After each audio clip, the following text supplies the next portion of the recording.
He was a slave that took an axe and hacked 55 white slave owners to death in their beds. In return, the white men hunted him down and turned his skin and flesh into purses and souvenirs. This is the story of Nat Turner.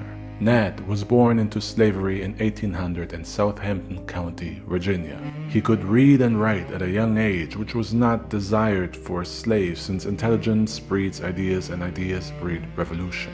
Nat studied the Bible obsessively, particularly passages about vengeance and liberation. He was so filled by the Word of God that he never saw himself as a slave or even a servant.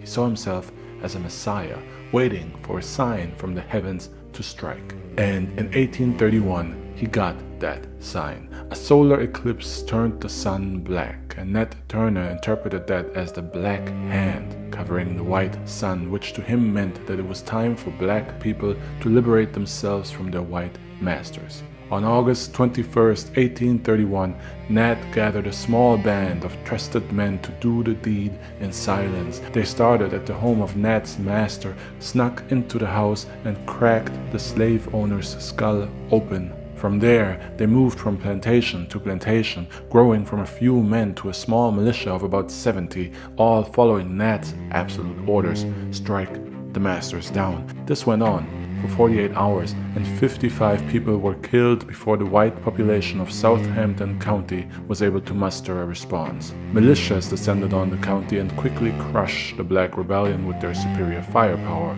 but Nat Turner escaped. Angry white mobs that wanted more payback formed and roamed the countryside, lynching and beheading any black person they saw, regardless of whether they were involved in the revolt or not. All black people had to suffer for the violent acts of liberation of a few.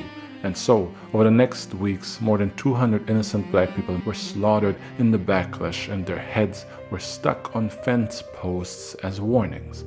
After 2 months of searching, they also managed to capture Nat Turner and asked him if he now regretted his actions. Nat Turner replied, "Was not Christ crucified?" And then he was sentenced to hang on November 11th, 1831, after which he was beheaded and skinned. And some even say that he was skinned alive. His flesh was then turned into souvenirs, his skin was made into coin purses and lampshades, and some kept his dried flesh as heirlooms.